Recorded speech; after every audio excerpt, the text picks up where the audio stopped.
Start, ma'am. Started. Then- Okay. Here we have discussed. So let's see. So now, so as of now, we were just discussing with respect to only withdrawal procedure. Now we have brought two more. That is along with the deposit also I have defined. So now two functionalities for a particular account have been created. So for that reason, what I have done is, so two functionalities when we have created. So the main thing is main procedure what we have defined is make account balance itself as the argument, and what is my first functionality, which is withdraw part. So withdraw, which we have discussed till now, this procedure remains same. So withdraw, I'm asking the user how much amount he or she wants to withdraw. Based on that, this check condition will be done, and it does the withdrawal process and it updates the balance, and that balance will be returned. If that condition is not satisfied, we can just return a statement saying that insufficient fund is there. Similarly, if I want to deposit, so in the deposit, when I have to go ahead, we just defined a procedure called define deposit procedure, where I don't have to, for deposit part, I don't have to check any condition. I just have to increment the amount, whatever is the balance. I just have to increment with respect to the amount, whatever has been deposited. So what will be the, and that balance has to be updated. So since it has to be updated, I will go with the statement set balance is the variable name, and what is the expression what I have to do is balance plus amount. So it is getting incremented with respect to how much amount we are depositing. Based on that amount, current balance value plus amount will be done, and the new updated value will be assigned to this balance. So it's the same assignment operator how it does. That is like when you are using in other languages, you will be writing it to be as balance equals balance plus amount you write. So the same effect is what we are getting it by using this set exclamation. And we are returning the balance. Now we have two functionality. So now whenever the user enters, the user has to decide whether to go with the withdraw or with respect to the deposit. Initially, one of you have told they can decide with respect to the tag. We can tag it. So for each name, that is for each object, we are tagging the name, whether all these functionalities, we can tag it. So for tagging it, what we have done is we have defined a procedure called dispatch. What it does is it asks the user what functionality it wants. That is what will be taken up by this variable m. And based on that functionality, it just checks, equates whether the functionality chosen by the user is withdraw. That means I'm just returning the name of the procedure. What is the name of the procedure? It was withdraw. The same name I have returned. Next, I'm checking if it is deposit. If the user has chosen the tag to be as deposit, if that is the case, then I'm returning the name of the procedure what I have defined. I have given the name to be as deposit, so that same name I'm returning. Okay. If these two, right now I have given only for the two functionalities. If these two functionalities are not satisfied, then I can say that whatever request they have made, it is an error one. So an error message will be generated. So since it is an error message, the syntax for Ma'am, error, yeah. we haven't written beginner, ma'am. This won't be proper, I guess. Like for deposit amount, Uh, we are setting it, and mm. then yeah, brackets are closing for set and all. That is one statement, ma'am. Okay, so this is returning balance, but then the function will get to know, ma'am. Shouldn't we put it in the begin? Why did we use begin here in if statement? To group the statements. Here also we have two statements, ma'am. Even the function supports one single thing, no, ma'am. Here if we don't even have any if or As per condition wala statement, we have if two things. syntax, yes, Priya, as per if syntax, what is the if syntax? Syntax for if statement? If condition true part, false part.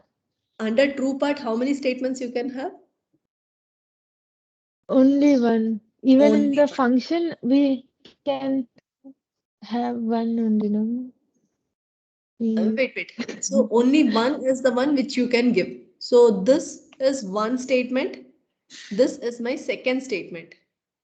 If I had to make it to be as a single block, for that reason, I have made use of begin statement here. Did you understand?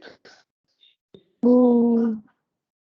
So means in the functions we have multiple statements, ma'am. I don't remember anything as such. Even in the main functions, we kind of did like recursive way, no, ma'am. No, We there and always now we use the don't one require it, single right? In step. function, you can based on the syntax, we can have as many statements you want that will be sequentially executed in procedures. Okay. Okay, ma'am. Yes, ma'am. Okay. So we don't have to have any begin in the deposit part because we don't have any condition. We didn't use any other syntax for like if statement and all we didn't use. And it's not relevant for using it also. Okay. Okay, ma'am. Hmm. So now dispatch procedure. So it will be comparing which function we have chosen. So whatever function we are choosing, that will be taken to be as a string. That is a symbol. So we are equating. That is the reason why we are using this EQ because it's the symbol which you are going to get as a function name. So that was getting equated, and we are returning the name of the procedures. So this part, whatever I have underlined, so these are the name of the procedure what we are returning. So withdraw and deposit. If it is not, then I am just generating an error message. So the syntax for error message would be whatever is the statement, whatever you have to make, that will be written within double quotes, and we will just whatever was the argument, whatever the user has passed, that same argument we are returning it back, saying that this is an invalid request from our point of view. We cannot process this. That is what it means. Okay. Now how it works.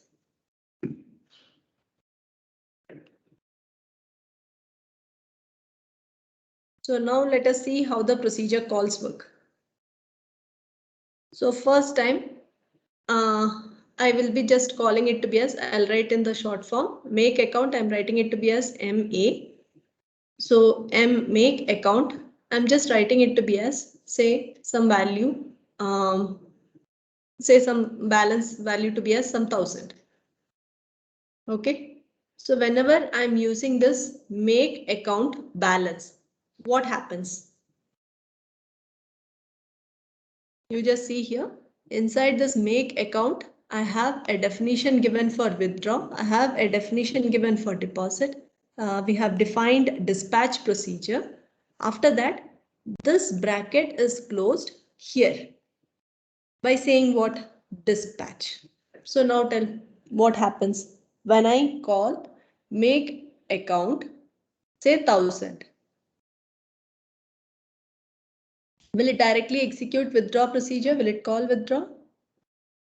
No, ma'am, it'll go to the Ma'am, dispatch. M will be, yeah, so the, Yeah.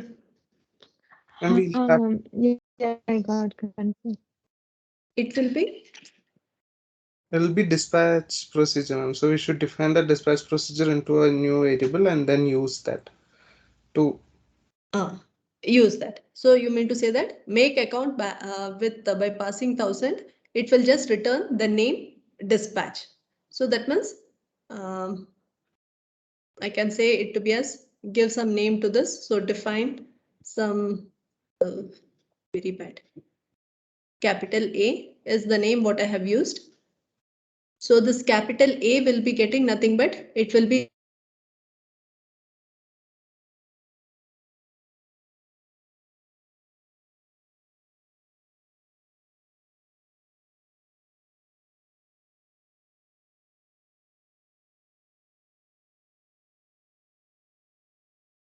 I will be passing it to be as something like this. So deposit. A function call deposit. Agree? So wherever I have used this capital A, this capital A will be replaced with the name dispatch. So now I'm calling this dispatch procedure with the argument passed to be as deposit, or I can say the function chosen to be as deposit. So whenever we click, you just imagine with respect to your ATM machine. So when you go keep your ATM card, it will ask you which option. So if you have clicked on the deposit, it will just return the tag it to be as deposit. So M will be getting the argument to be as deposit, and that you are just comparing this dispatch procedure is now getting called, and now what it returns? It returns deposit, the name of the procedure. So how this procedure call you can make? You can put one more bracket here and say value some value. If you pass some value, it will be say some 50. A deposit, this function call, that is, it will be making will be replaced with dispatch. So dispatch of deposit it will call. It is returning the name of the procedure, which is deposit. So in place of this, you will be replacing it with deposit. So if you pass one more bracket open with value 50, so deposit of 50. So now you are calling your deposit procedure with the value 50. So now it will, the balance was 1000. So 1000 plus 50. So 1050 will be set. It will update the variable balance, which was 1000 initially, that will be updated to 1050.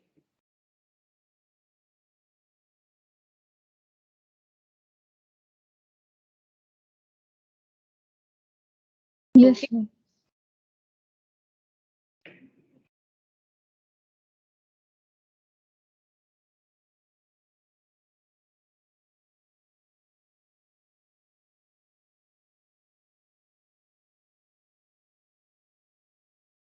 Clear? So you should, this is what we mean. In the previous example, whatever we have written, it was, we have written the lambda as the procedure. That is a nameless procedure we have written. Here we have defined the procedures, given the name to it, and we are returning the name of the procedures. Okay. Hope it is clear. Yes, ma'am. Okay. So the same thing. So here I have created an object called account ACC, and that account is having the balance to be as 100. And how do I take the functionalities is based on the parenthesis account of withdraw. So I will be calling this dispatch procedure. Whenever I say account, it will be nothing but dispatch. So dispatch of withdraw will be called. So withdraw procedure name will be returned, and then it will be having withdraw 50. So you will be doing 100 minus 50, and the balance will be set to be as 50, and it returns the balance value. Similarly, if you have deposit, deposit also could be done, and accordingly it will be incrementing the balance value. Okay, so the same thing with a simple example. Here we are not having any conditions and all. We are not checking whether the balance and all. We are directly returning the procedure. Define, make simplified withdraw procedure, just to highlight the difference between using the set and without using set, how it will work. Okay. So make simple withdraw procedure where we have defined a lambda procedure asking the user to enter amount, and we have used the set, that is the assignment operator, balance, updating the balance with balance minus amount and returning the balance value. Okay, here we don't have any condition, so we don't have to use any block statement, begin and all, it's not required. Now I'm creating the W object. W object is set to be as with the value balance value to be as 25. And when I do 20, it will be updated to, if I'm reducing the balance value 20, it will be updated to be as 5. Well, still, if I keep taking the values, it will be decrementing. So 5 minus 10, it will be minus 5, will be the value which it keeps updating. Okay. Now the same thing as Priya was asking, if I do it without using a set, how it happens. So make decrementer the same procedure, balance, where I'm returning a lambda procedure, asking the user to enter the amount, but I haven't used any set operator. I have just used balance minus amount. What happens? I'm using the object D, which has been made to be as make decrementer 25. Now, if I say D of 20, what happens? It will be decrementing the balance. D is having the balance value to be as 25. So amount what we had was 20. So 25 minus 20 it returns 5. Next time when I call D of 10, what happens? 15, ma'am. It returns 15. It won't be updated. Value only takes. It won't be updated. It will be already, what was the balance which was assigned was, it was 25. So 25 minus 10 only it will do, and it will return it to be as 15. Because whatever change we had, that was not getting updated. So that was just the evaluation steps. So made without creating the objects. Here I had created the object. Without creating the object, how it will look like. So when I say make decrementer 25 of 20, how it happens is, whenever we call make decrementer, it will be replaced with the lambda procedure, lambda of amount. Wherever we had the balance, that was replaced with 25. Now you are calling the procedure lambda procedure by passing the amount value to be as 20, and it does 25 minus 20, and you will be getting the answer. So just showing the substitution steps. That is the evaluation. Similarly, we can identify whether the objects created, whether they are same or not. Based on by using the set assignment statement, we can identify whether it is the same object or not. So make decrementer is the procedure, this one. Make simplified withdraw is by using set. Okay. So now if you say D1 and D2 objects have been created, make decrementer is the procedure which we have called. So now if I say D1 of 10, your result will be 15, right? Instead of D1, by mistake, if I use D2, then also my answer will be same. It will be 15 itself.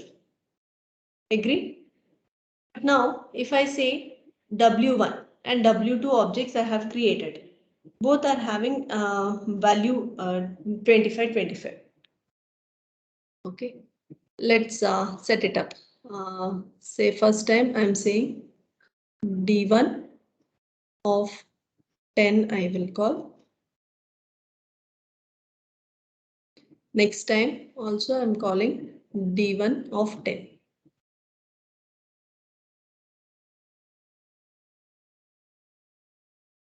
Okay. Same way we have created by using this make simplified withdraw procedure, and we have created W1 and W2 objects.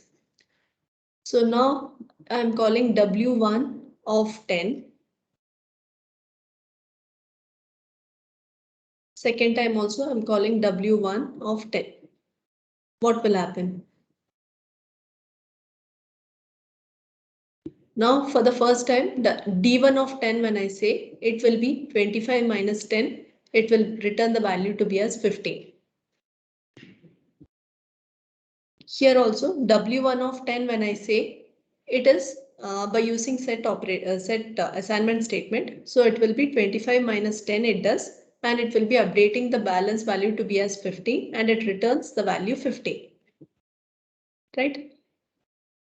Next time, if I see with respect to D1 procedure call, D1 of 10, when I say, here this is without using set.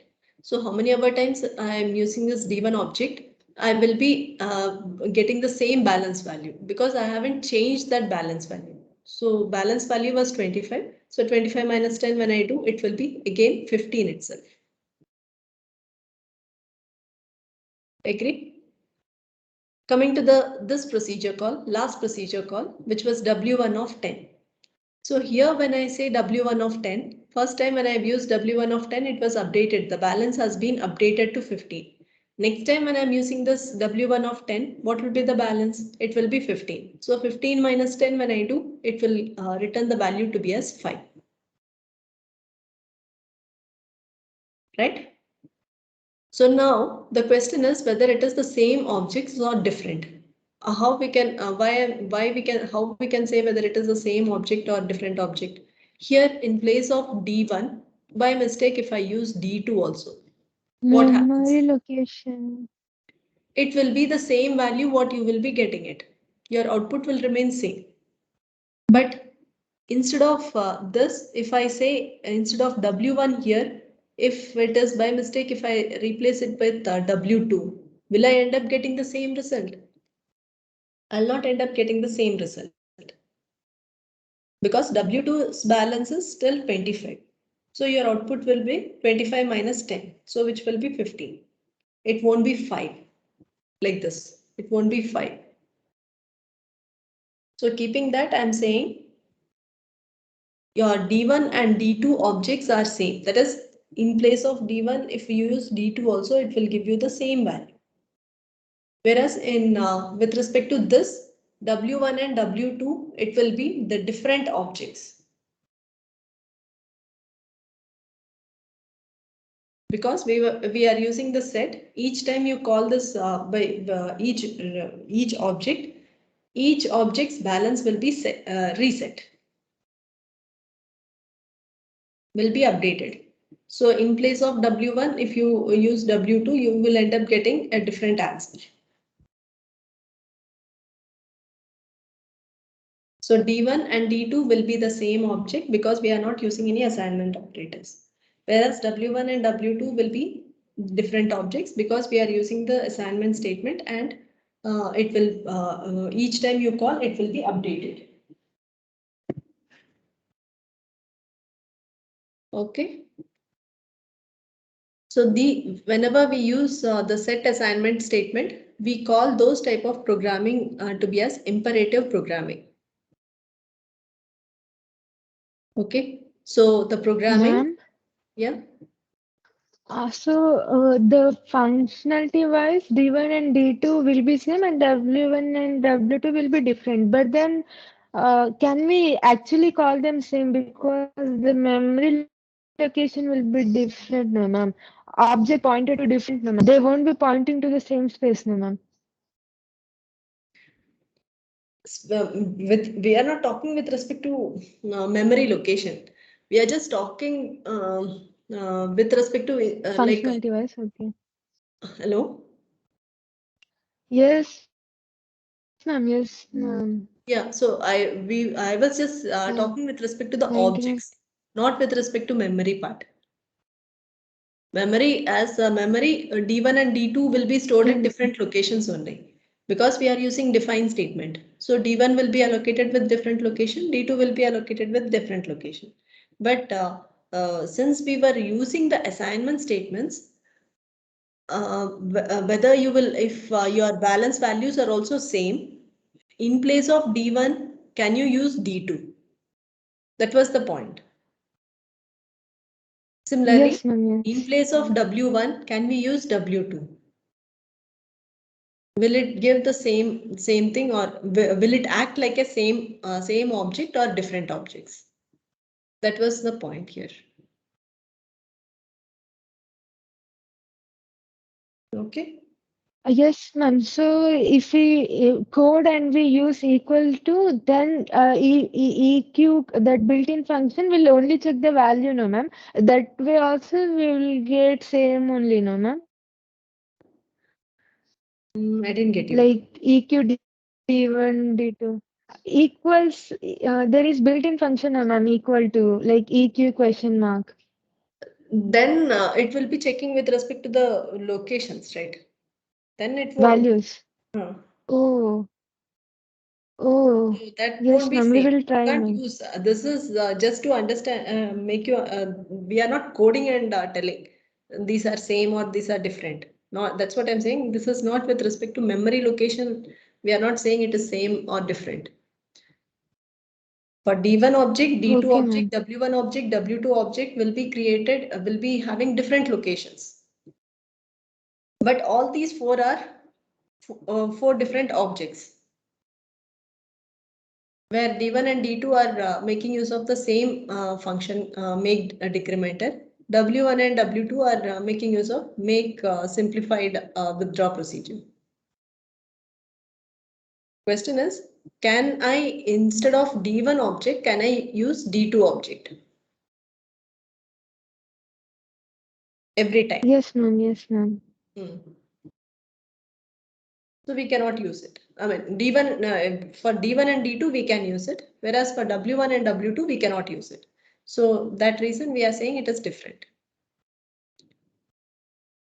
Okay.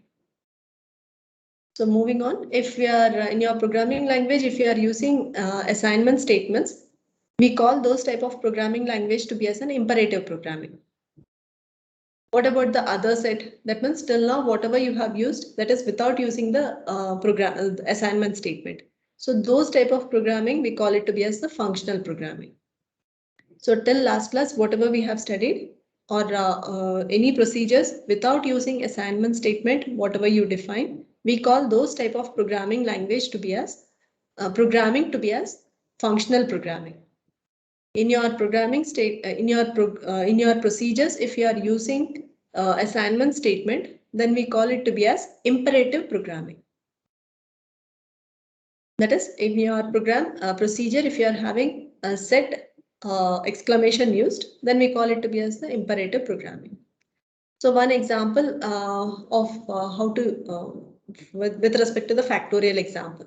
Okay, all of us know the factorial part, which is nothing but multiplication of n, that is n into n minus 1 factorial, that is 1 into 2 into 2 3 into till n. So if I define the procedure which we have defined like this, before we have defined it like this, because we haven't discussed with respect to the assignment statement. Now, since we have defined with respect to the assignment statement, we could rewrite this factorial procedure by using set. How it is, we just have to calculate the product and counter. And each time you call the procedure, we can directly call the procedure without passing any arguments, right? So how we could do? We have just defined the factorial procedure, where I have made the product and counter to be as a local variable for this factorial, which is set to be as 1 and 1. And I'm defining another procedure, ITR, where I don't have to pass any argument, right? Because product and counter, which has been initialized outside, and I can directly keep, each time I call, I can keep updating it. So the condition also remains same, counter is greater than n. If this condition is satisfied, I will be returning the product. If this condition doesn't satisfy, previously I was calling the procedure. If you see, if this condition doesn't satisfy, I was calling the procedure by passing the updated value for product and counter. Instead, what I can do here is, if this condition is not satisfied, I could set the product value. I could set the product value with the new product value, that is nothing but counter multiplied by product. Similarly, I can reset the counter value. I can increment the counter value by 1 each time.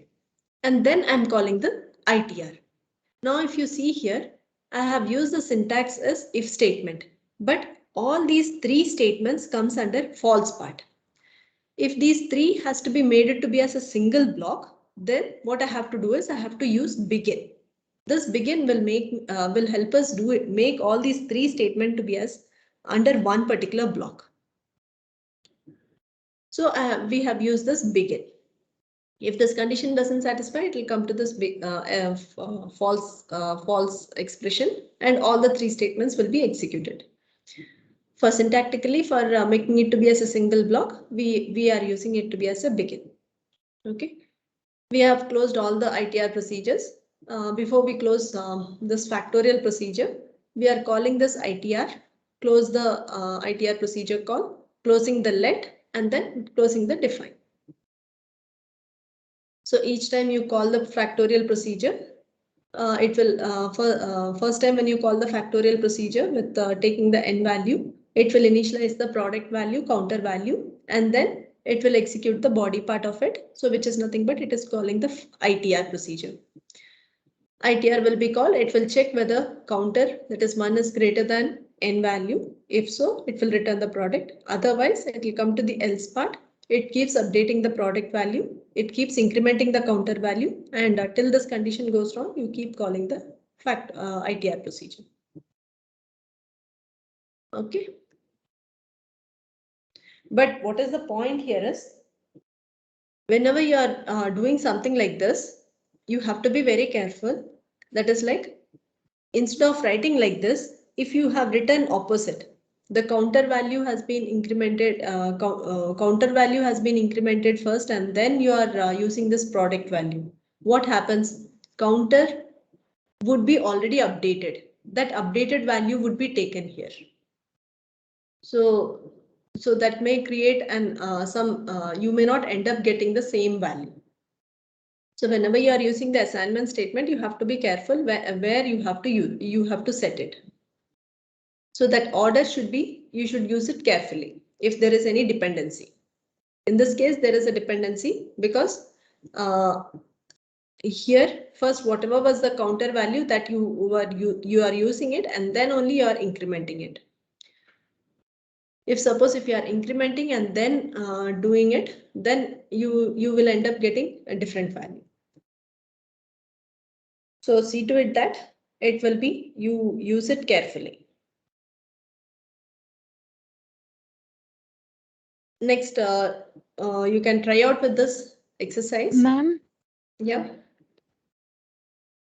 like in the factorial part, we define the iter and then we call the iter function, no, ma'am. Instead of that, we could have directly. I was thinking about lambda, ma'am. Like instead of defining and calling, can we just pass the function as such? I'm thinking if it is possible. You mean to say that lambda instead of this? Yeah, Then how do yeah, like you lambdas how this and cycle will happen? Like how do you call this lambda again? oh, Because we have to call the same procedure here. yeah, we are anyway passing single, huh, ma'am? Yeah, ma'am. And So we cannot go yeah, with lambda. understood. We need, we need to call the function inside itself. We have to give some name to your procedure. Then only we can call it. Okay. Okay, ma'am. Okay. So last slide. So you can try out with this accumulator. So accumulator, which is nothing but we are expecting you to take one value, and based on whatever value you pass it, it has to keep incrementing. So if you see here, we have one make accumulator is the procedure by passing some initial value to be as 5. That has been some object you have created A. So A with 10, when you do, the 10 plus 5 should happen, which returns the value to be as 50. Next time when you call A, it should be 15 plus 10, so 25. So like that. So can you just try defining?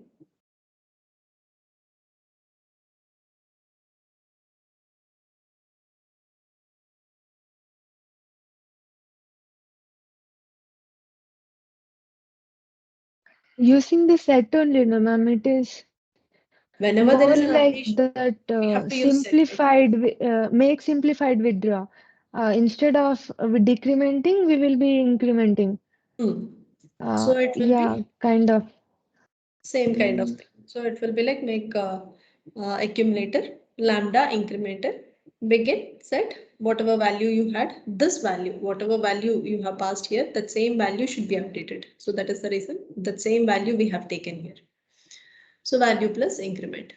So whatever space has been allocated for this variable value, that will keep updated each time you call it. And you're returning the value. Here also, if I have just used begin, if you don't use begin also, it is fine. If this is not there also, it is fine. There is no compulsion for begin statement here.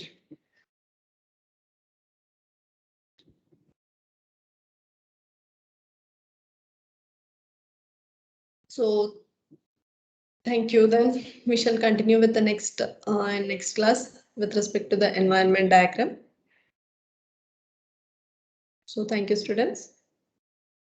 Yes, ma'am. How will the labs be, ma'am? Like we have been doing so much Labs. now. For this racket this some functions are not working. Whatever functions we are saying, set works, but What functions, ma'am? set function will Yes, ma'am. be Set working, works. but I was parallelly doing actually. set function will be working, but when it comes with respect to What the else is there?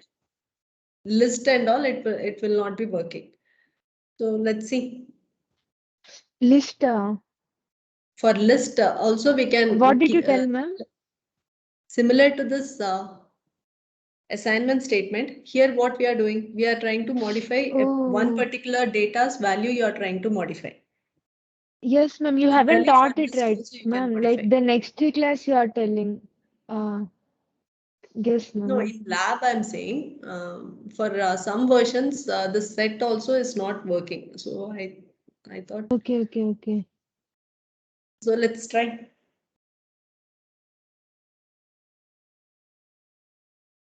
Anyways, you are free to try out. Ma'am. Okay then. Okay, thank you, ma'am. Let's stop. Yeah. Okay. Thank Thank you. Have a great day. you, ma'am. Thank you. Thank you, ma'am.